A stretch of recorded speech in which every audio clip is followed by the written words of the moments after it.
Odds-on favorite here. They're in lane 5. They had a 9:27 time at Region.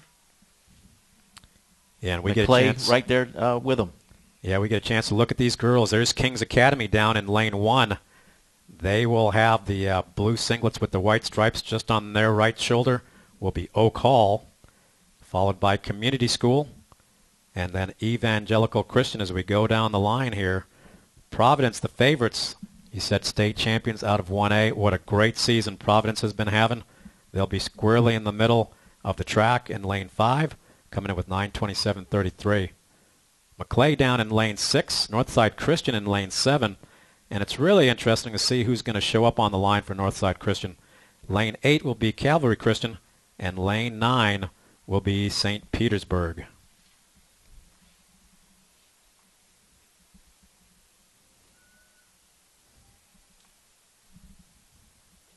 It's really nice to have a 9-lane track and let a lot of these athletes get a chance to compete on this world-class facility.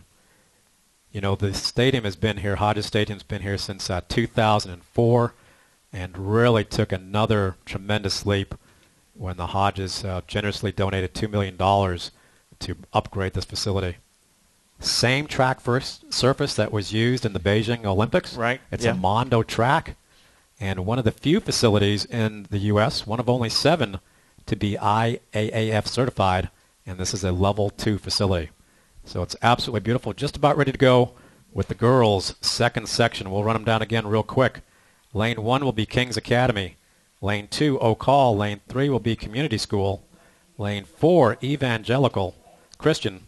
Lane 5, Providence the favorites. Lane 6 will be McClay. Lane 7, Northside Christian. Lane 8, Calvary Christian. And lane 9, as they make the break on the far side of the track, that'll be St. Petersburg. So with the lead right now down in lane 1, always a little bit of an advantage, I think, not to have to make that break. As they come across the 200 in right around 33 seconds. Kings Academy, and they are bunched up. That's exactly what I like to see. They know that they've got to beat 9:56.14, the time thrown down by Benjamin in that first section.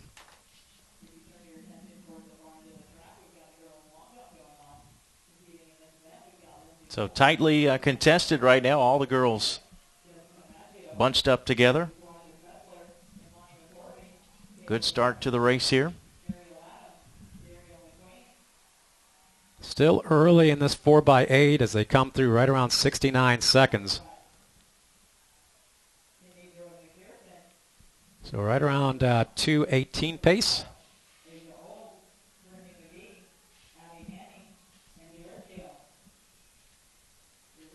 And now you're starting to see everybody kind of start to fall into what I like to call the draft. Everybody's kind of running smartly up against the rail, tucking behind a runner behind you, especially if there's a little bit of wind out there. It's not really a factor today. And a lot of times when you're at the back of the pack like we're starting to see now, you've got to be able to get into position. Maybe move out into lane 2, and you don't want to spend a whole lot of time out there. Right around 146 at the 600-meter mark.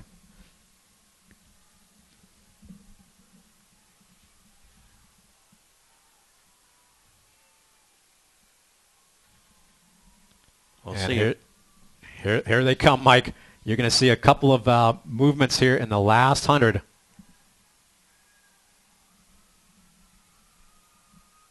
Again, Providence out in front. Will be hard-pressed to beat that 9:27 time, a good time in the regionals. So Providence with the lead right around 2:23, so splitting right around 69-74.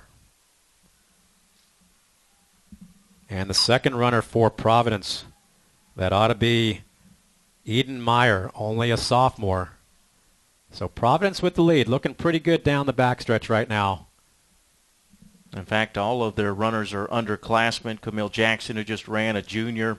Emily Stallings, a sophomore. Danielle Dunn, a junior.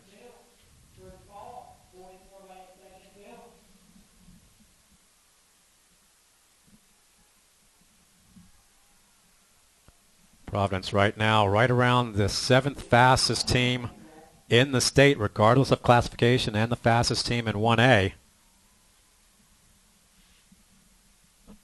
It'd be interesting to see if Providence today able to go down below 925 and get a top 5 spot across the state regardless of classification. Evangelical next and second should be Sarah McBith, a junior. And Evangelical Christian could be dangerous if they're close to Providence later in this race. They've got a really, really outstanding young runner. We're going to get a chance to see her. She's only a freshman. She'll be running the 1600 later on. Sarah Candiano. I'm not sure I would want to be the Providence runner with Sarah lining up next to me with 800 to go. And Sarah's only a freshman. Only a freshman, an outstanding runner. You're going to hear that name a lot over the next couple of years. It's going to be so much fun to watch her race. A really, really tenacious runner from down in Evangelical Christian. Trains a lot with the folks over at Estero. You know, we talk about the Summer of Malmo, and that's what it takes sometimes. You have to have a support system that really allows you to get motivated and put in all the work that it needs to happen to be able to excel at this level. So Providence looking pretty good right now. Evangelical Christian kind of hanging tough, and 20 meters back to 3, 4, 5, and the rest of the runners. And here comes Evangelical Christian. They're going to take the lead with 50 to go. Providence will fall back into second.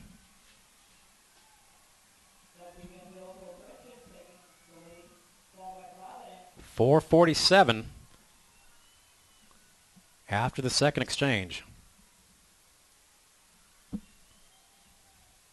You mentioned Sarah Candiano. I've got an 8th grader, Taylor D'Angelo. Yeah, a young crew down there. And Providence now back into the lead. Evangelical Christian back into second. So right now they're averaging 447, let's call it right around 934 for the Section 2 winning time. That'd be the projection right now. I think it's going to be a little bit faster than that. A lot of these teams probably have some stronger 800 runners. And a new leader now into second, passing Evangelical Christian. But Providence continues to lead, and they're looking pretty good. That's going to be Calvary Christian. Excuse me, Bob. So Calvary Christian into second, Evangelical into third, with Providence still in the lead.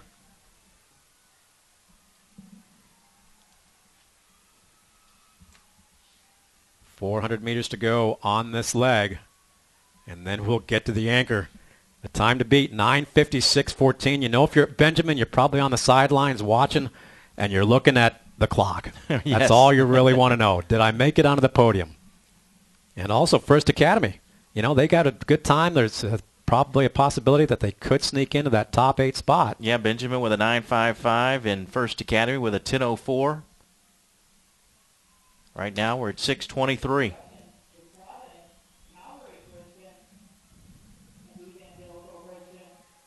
And again, it's Providence and Calvary Christian, the top 2. You know, we're not exactly sure who's going to be on the anchor for Calvary Christian.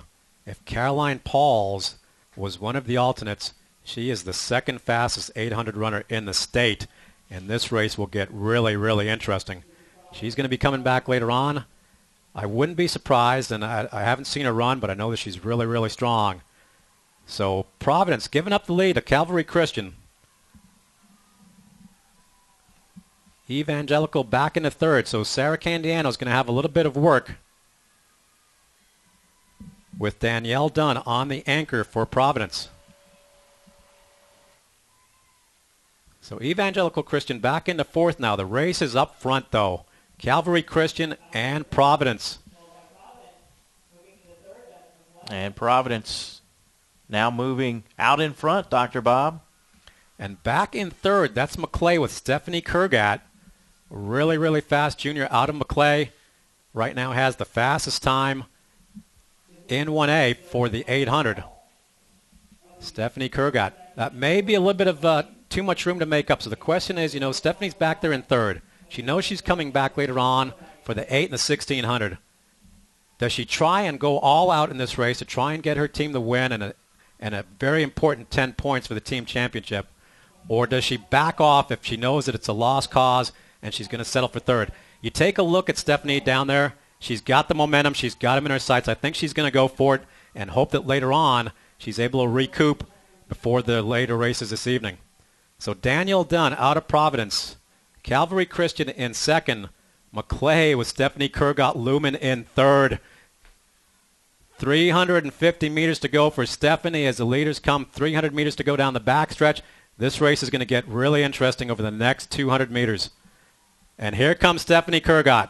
You can start to see that distance start to get really, really close. And now Calvary Christian with 200 meters to go, passing Providence for the lead. And they will come in under the time that they had at regionals. This is going to be a really, really quick time for the winner. Does Stephanie Kurgat have it in her the last 150 meters to make up this distance? Calvary Christian, 100 meters to go. McClay in second. Providence in third. Not going to happen. It's going to be Calvary Christian getting the win and the 1A state championship in the girls 4x8 in a really, really quick time. The second two runners really stepped up the pace. 9:21 for Calvary Christian. McClay, 9:24. Providence in third. And Sarah Candy Anno out of Evangelical Christian. She will come across in fourth for her team. 9:36 for Evangelical Christian. Now we start to look at the times out of the first section. 9:56. There's 5. There's 6. So it's not going to happen out of the first section. All 8 teams will score out of Section 2 with your state champions, Evangelical Christian, going right around 9:21.